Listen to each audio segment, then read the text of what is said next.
Hello, and welcome to the Lore of Braunhaven. So today we're going to talk about the 11th month of Navaeus, and the holiday is the Feast of Saint Glaust. So, so Glaust is probably the most well-known and holiest of champions of the Council of the 12 Elder Gods, or the Council of 12 Known Gods. Um, if you remember from some of our previous videos. So, in negative 1153, there was a vampire lord known as Faunstein. And this is kind of one of the examples of the importance of Veil's Eve, which we covered in last episode. Is that Faunstein crossed over the Veil at midnight on Veil's Eve in a negative 1153, coming from the Shadow Realm. And Faunstein, of course, had planned this for quite some time and plotted his takeover of the Prime Plane. And takeover he did. He set up shop and had a castle built at the site where the capital city of the empire now exists, of Glosshine. And so he set up shop, and things in the empire pretty much immediately, went to crap. Being a vampire lord, of course, it wasn't just him. I mean, he would have been bad enough, but one of Faunstein's traits was that he was really prolific, and so he, of course, made other vampires, and there were thralls, and probably there were, of course, undead as well, other undead rather, zombies and skeletons and things far worse than that. That pretty much he counted as his army, and there were plenty of mortals too, because mortals tend to be sycophantic in that kind of situation, and so he had plenty of mortals that were willing to ally with his cause in the attempt to gain greater power. And so this entire situation went on. Well, his total reign was 170 years, and basically was turning the Glaustian, what is now the Glaustian Empire, into a hellscape of the people were treated as chattel. They were just there to feed the vampires, and or to be playthings, because vampires like to play with their food. And so Glost, now we know him now that as a paladin. He was a um, paladin of the known gods, and particularly he was of interest, or he at least drew the attention of the goddess Navaeus. Now he he basically venerated all of the known gods, and his paladin abilities were granted to him by the Council of the 12 Gods. But Navius took a particular interest in him when he decided that he was going to, that the situation was untenable. And so he was going to have to do something about Faunstein. And so he basically went around the countryside, rallying peasants and farmers. And of course, this was all on a volunteer basis, because the reality is that it was sure death.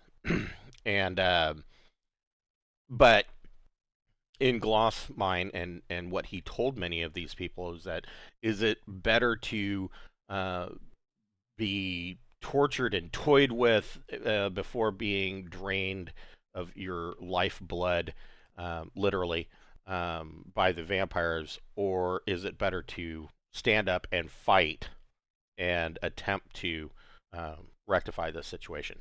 And so he set up these small training camps throughout the empire, in many of these small wooded, these small woods and glens, um, basically in secret. And they would then do some small campaign, because one of the things that Faunstein, in addition to torturing and killing people, he also liked to take their things. And so there were treasure caravans, and of course the people would hit these caravans.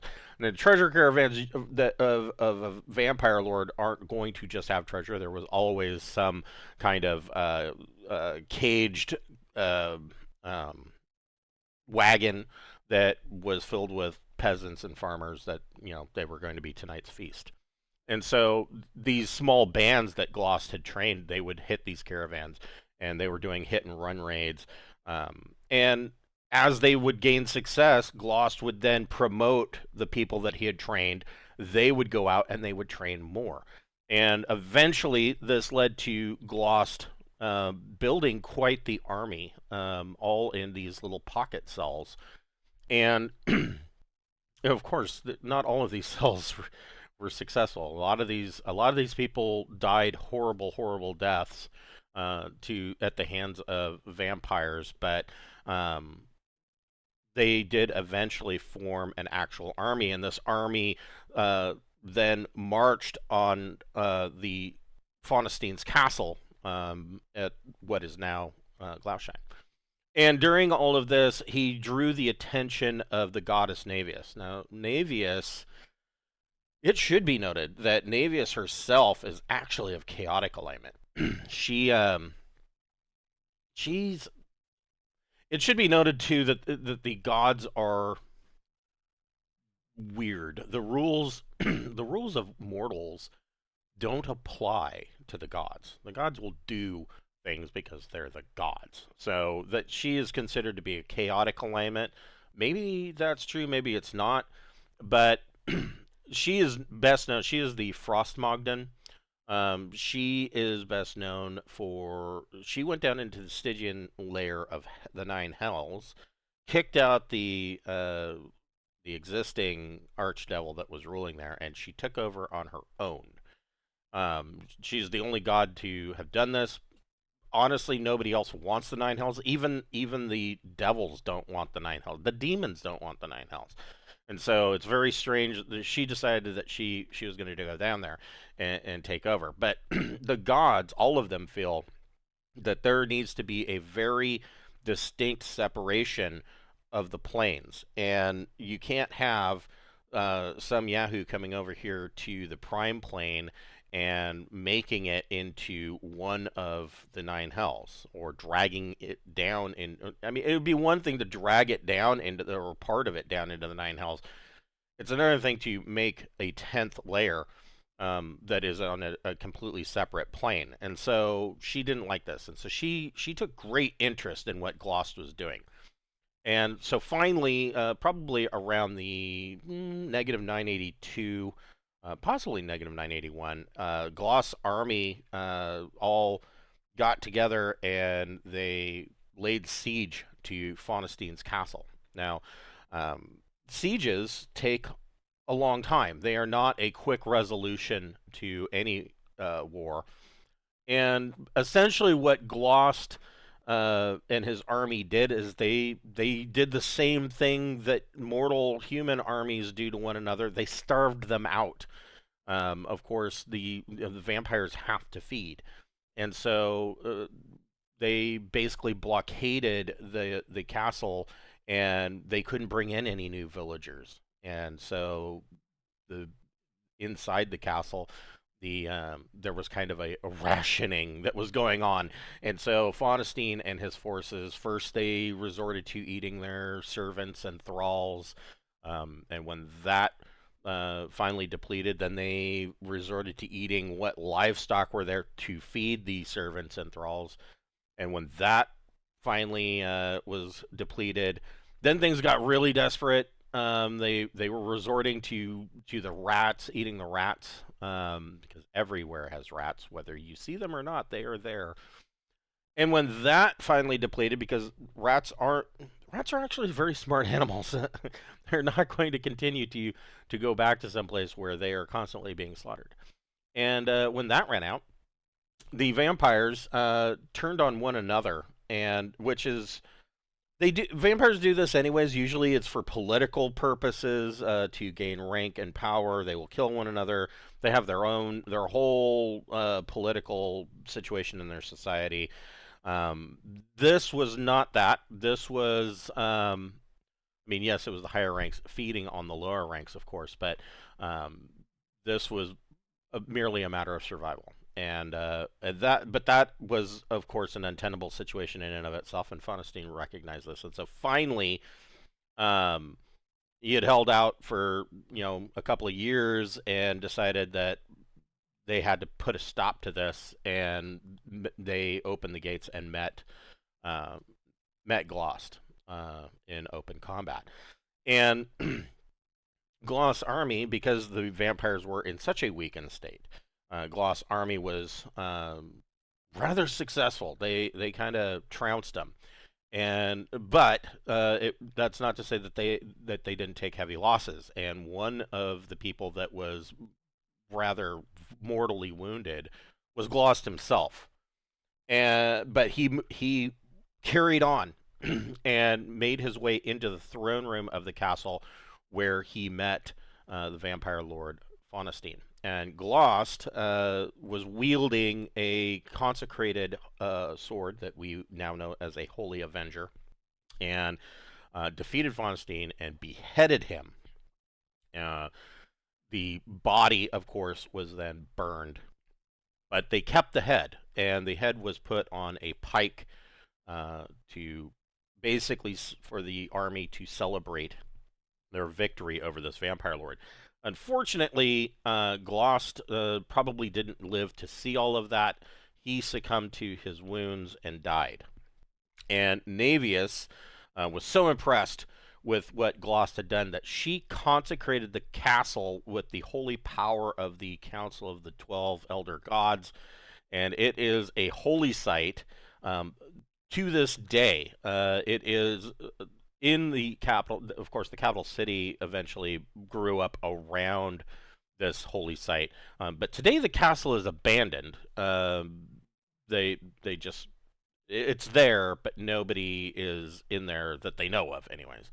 And a new castle was built, and um, that is now the capital city of Glosshine. It was the whole site was renamed, or the whole location was renamed to Glosshine. Um, so yeah, I mean, it's funny because Glost is one of the most venerated holy champions of the 12 elder gods, but he only has the one holiday. And of course, he was canonized when the castle was consecrated, but and it can be said that he probably didn't spend a whole lot of time in the Shadow Realm after he died. Now, and time is time is really irrelevant when you're talking about the planes, because what might seem like seconds here on the Prime Plane could be decades in the Shadow Realm, or what seems like decades here might be just a couple of minutes in the Shadow Realm. They don't correlate. It's all very timey-wimey. But I mean, from a outside perspective, it would be guessed that he probably spent very little time. He probably probably had that ticket and passed go and went straight to Octus's court, and he was kicked on up to the Celestial Palace, where he resides today. He's somewhere up in the Celestial Palace, living his good saintly life. There is an order of paladins that venerates Saint Glaust. Their entire order is dedicated to him. They don't openly operate in the Empire. They do have a keep over on the east side of the Grey Hills, over on the other side of this small mountain range here. They We don't know a whole lot about them yet. But I can tell you that they do operate. They do send paladins over into the Empire, and having followed Gloss' example, they more or less Um, they operate in small pocket cells, trying to help where they can. But it is what it is. And currently, it could be said that the current evil that is building in the Glaustian Empire is as bad or worse than what Faunstein had created. I mean, you've got an archdevil essentially that is garnering power, and you've got an emperor who's sitting on the throne that is a pocket emperor. He's a sock puppet to the archdevil, and so these paladins, of course, are very interested in coming over and attempting to do what paladins do, get in the way. And so the holiday, of course, the Feast of Saint Glaust, it happens towards the end of the month of Navaeus, and it is a holiday of feasting. Pretty much the one entire day and night is spent eating and drinking, and the thing about it is that it is, the people in the towns and whatnot. Of course, in the current age, most of them are pretty poor due to taxation. They don't they don't exclude the poverty stricken. So they're, while in like a town like Braunhaven, you might have people that are fairly well to do, and they will have their own private parties where they will invite friends and family. But honor and the code of hospitality dictates that if they see somebody who is down and out, they will invite them to their table. And the inns and taverns of these towns will usually have an entire day of feasts where everybody is invited. Everybody in the town, if you want to, you can go. You could go to multiple parties if you wanted to. But they don't charge anything for these feasts. Donations, of course, are always accepted to help the tavern keep going, or sometimes they will donate that to the church, like in Braunhaven. They will donate some of those funds from the Braunhaus coaching in to the All Faiths Temple. But they don't charge for these feasts, and food is available all day.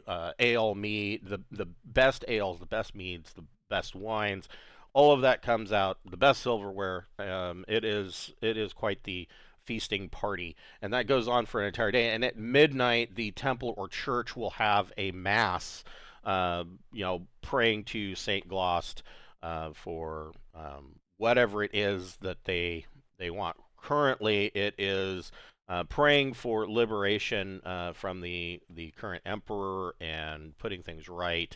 Um, you know, there is a building evil here, and everybody knows it. And it's more than just poor government choices with taxation laws and um, basically persecuting the druids and witches of the realm, or those of the old faith. There's more going on here, and everybody knows it. Everybody sees it. Nobody knows what to do about it, and so they pray to Saint Glaust. And it is unlikely that Saint Glaust is to come down from the celestial palace and do anything. The gods have a kind of hands-off approach because they are all too aware of what happens when they touch the prime plane or the known world. The Frostholm Sea that is here on the map to the north is a perfect example. That used to all be good land, and that is a hammer strike of the gods. And they shattered the land, turning it into a icy, frozen sea. There are glaciers. There's a volcano there.